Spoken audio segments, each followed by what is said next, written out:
2026년 쿠바 전역이 하루 20시간 정전에 빠졌습니다. 병원에서는 전기가 없어 수술이 중단되고 있습니다. 원유가 끊기면 전기가 멈춥니다. 전기가 멈추면 상수도가 멈춥니다. 지금 쿠바는 전국이 쓰레기장이 되어가고 있습니다. 그런데 여기서 놀라운 게 이 모든 것의 시작은 64년 전 미국이 당한 한 번의 굴욕이었습니다. 대체 어쩌다 이렇게 된 것일까요? 2026년 1월 29일 트럼프 대통령이 행정명령 14,380호에 서명했습니다. 쿠바를 미국 안보에 대한 비상적 위협으로 규정하고 쿠바에 원유를 공급하는 국가에 추가 관세를 부과한다는 내용이었습니다. 사실상 쿠바의 숨통을 조이겠다는 선언이었습니다. 결과는 처참했습니다. 쿠바 에너지의 80% 이상이 석유에 의존하고 있었기 때문입니다. 원유가 끊기자 전력망이 무너졌습니다. 전기가 사라지자 상수도가 멈췄습니다. 병원에서는 필수 의약품도 없이 환자를 돌봐야 했습니다. 분유를 구하지 못한 신생아들이 위험에 빠졌습니다. 거리는 수거되지 못한 쓰레기로 가득 찼습니다.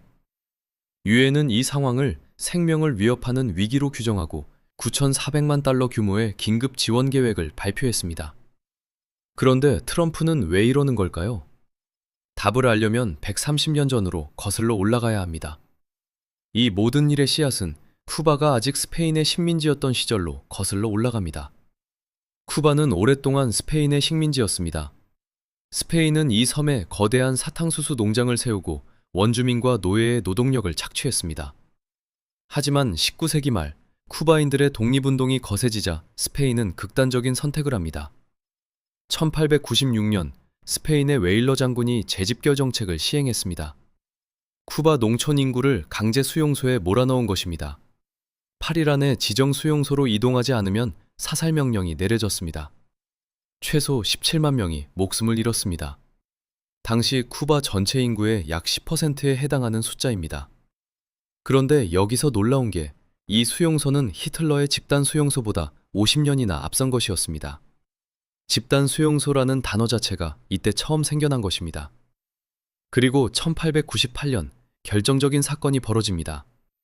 아바나 항구에 정박해 있던 미국 군함 USS 메이노가 갑자기 폭발한 것입니다.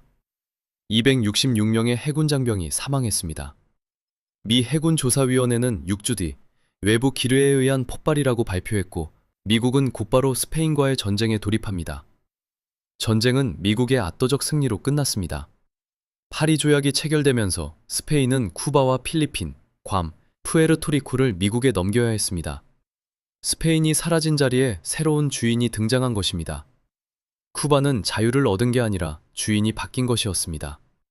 그리고 새 주인은 훨씬 더 영리했습니다. 미국은 쿠바를 어떻게 지배했을까요? 군대를 주둔시키는 것보다 훨씬 교묘한 방법을 썼습니다. 돈으로 지배한 것입니다. 1920년대 미국의 금주령이 내려졌습니다. 술을 만들지도 팔지도 못하게 된 것입니다. 하지만 사람들의 갈증은 사라지지 않았습니다. 이 틈을 파고든 것이 마피아였습니다. 밀주와 밀수 사업으로 막대한 자금을 축적한 마피아는 새로운 투자처를 찾고 있었습니다. 그들의 눈에 들어온 것이 바로 쿠바였습니다. 마피아 자본이 쿠바로 쏟아져 들어갔습니다. 호텔과 카지노, 리조트가 아바나 시내를 채웠습니다. 그리고 1946년 12월 아바나에서 역사적인 회의가 열립니다. 전미 마피아 보스들이 한자리에 모인 아바나 컨퍼런스입니다.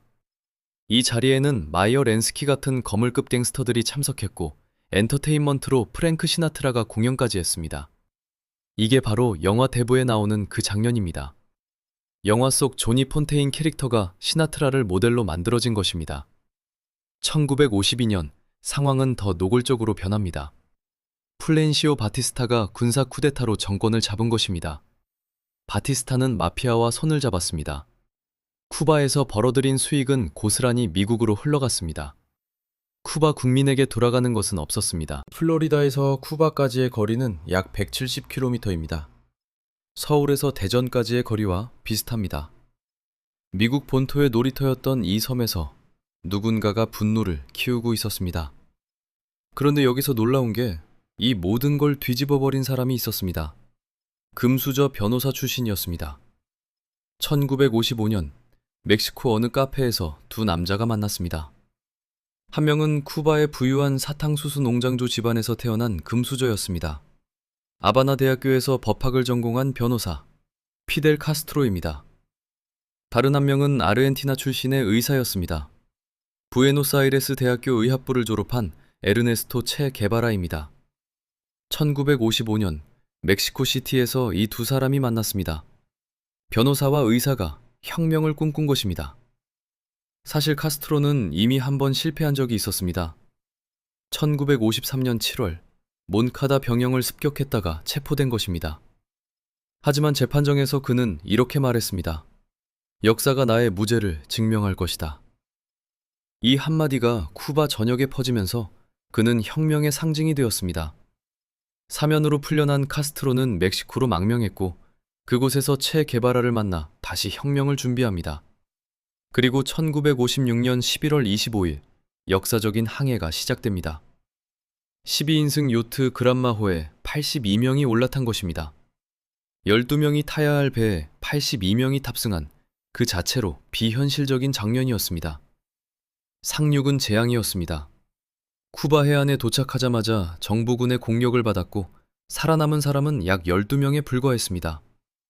하지만 이 12명이 시에라 마에스트라 산맥으로 들어가 게릴라전을 벌이며 세력을 키워갑니다.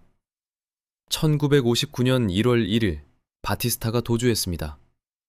1월 8일 카스트로가 아바나에 입성합니다. 82명으로 시작한 혁명이 성공한 것입니다. 카스트로는 곧바로 미국 기업과 마피아의 자산을 국유화 선언합니다. 미국이 수십 년간 쌓아 올린 것을 단숨에 뒤집어 버린 것입니다. 그런데 미국이 그냥 당하고만 있을 리 없었습니다. 그것도 코앞 170km에서. 케네디가 취임한 지 석 달도 안 된 1961년 4월, CIA가 움직였습니다. 쿠바 망명자 약 1,400명을 훈련시켜 피그만에 상륙시킨 것입니다. 작전명 피그만 침공. 세계 최강 미국의 첩보기관이 설계한 작전이었습니다. 그런데 여기서 놀라운 게 이 작전은 72시간 만에 완전히 무너졌습니다. 케네디가 2차 공습 승인을 거부하면서 상륙부대는 고립됐고 약 1,200명이 포로로 잡혔습니다. 미국은 결국 분유와 의약품 5,300만 달러어치를 건네고서야 포로들을 데려올 수 있었습니다. 세계 최강국이 코앞의 작은 섬나라에게 몸값을 지불한 것입니다.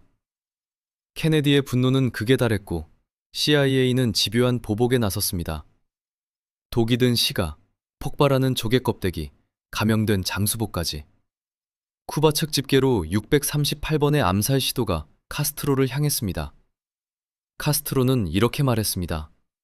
올림픽에 암살 살아남기 종목이 있으면 내가 금메달이다. 그런데 진짜 위기는 이제부터였습니다. 세계가 핵전쟁 직전까지 갔습니다. 1962년 10월, 인류 역사상 가장 위험했던 13일이 시작됩니다. 소련 내부 첩자 펜코프스키가 넘긴 기밀 정보. 이 정보 덕분에 미국은 결정적인 장면을 포착합니다.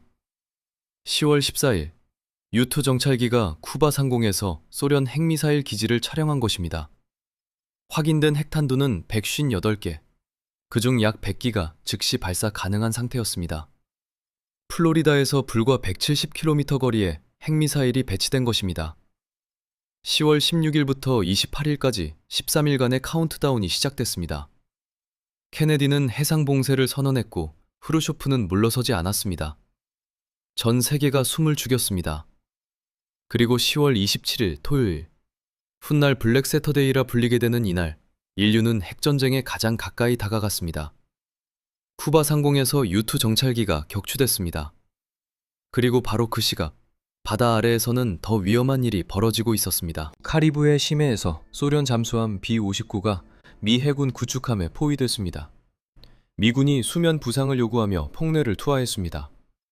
잠수함 내부 온도는 극한으로 치솟았고 함장은 판단을 내렸습니다. 핵 어뢰 발사. 그런데 여기서 놀라운 게 이 잠수함에는 특수한 규칙이 있었습니다. 핵무기 발사에는 세 사람의 동의가 필요했습니다. 함장, 정치장교, 그리고 소함대 참모장 바실리 아르이포프. 함장은 발사를 원했습니다. 정치장교도 동의했습니다. 아르이포프만 반대했습니다. 일단 올라가서 상황을 파악합시다. 이 한마디가 인류의 운명을 바꿨습니다.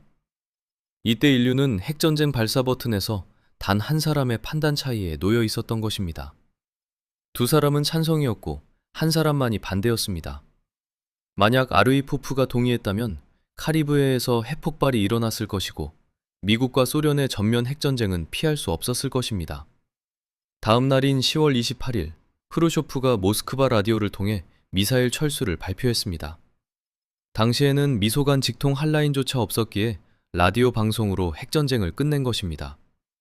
미국은 이때 크게 두려움을 느꼈습니다. 170km 코앞의 이 작은 섬이 세계를 멸망시킬 수 있다는 것을.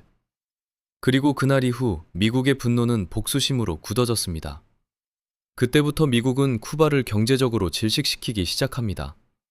1962년 2월에 시작된 경제봉쇄, 현대사 최장기 무역제재입니다. 2026년 현재까지 64년째 계속되고 있습니다. 쿠바 정부 추산으로 누적 피해액만 약 1,440억 달러에 달합니다. 유엔 총회는 33년 연속으로 이 봉쇄를 해제하라는 결의안을 채택했습니다. 2025년에는 165개국이 찬성했습니다. 반대는 단 7개국이었습니다. 하지만 미국은 움직이지 않았습니다. 카스트로는 살아생전 11명의 미국 대통령을 겪었습니다. 아이젠하워부터 오바마까지. 쿠바 측 집계로 638번의 암살 시도를 버텨냈고 그 어떤 미국 대통령보다 오래 권좌에 앉아 있었습니다. 그리고 2026년 트럼프가 다시 한번 복수의 칼을 뽑아들었습니다. 행정명령 14380으로 쿠바행 원유를 차단한 것입니다. 전국이 하루 20시간 정전에 빠졌고 병원에서는 수술이 중단됐습니다. 1,100만 쿠바 국민이 어둠 속에서 하루하루를 버티고 있습니다. 체게바라는 쿠바를 떠나며 이런 말을 남겼습니다. 아스타라 빅토리아 시엠프레. 승리의 그날까지 영원히. 지금 이 순간에도 쿠바의 1,100만 명은 정전 속에서 그날을 기다리고 있습니다. 130년 전 스페인의 식민지에서 시작된 이야기가 마피아의 놀이터를 거쳐 82명의 혁명으로 뒤집히고 핵전쟁 직전까지 갔다가 64년의 경제봉쇄로 이어졌습니다. 역사는 끝나지 않았습니다. 지금 이 순간에도 계속되고 있습니다. 이 영상이 도움이 되셨다면 구독과 좋아요 부탁드립니다. 다음 영상에서 더 깊은 이야기로 찾아뵙겠습니다.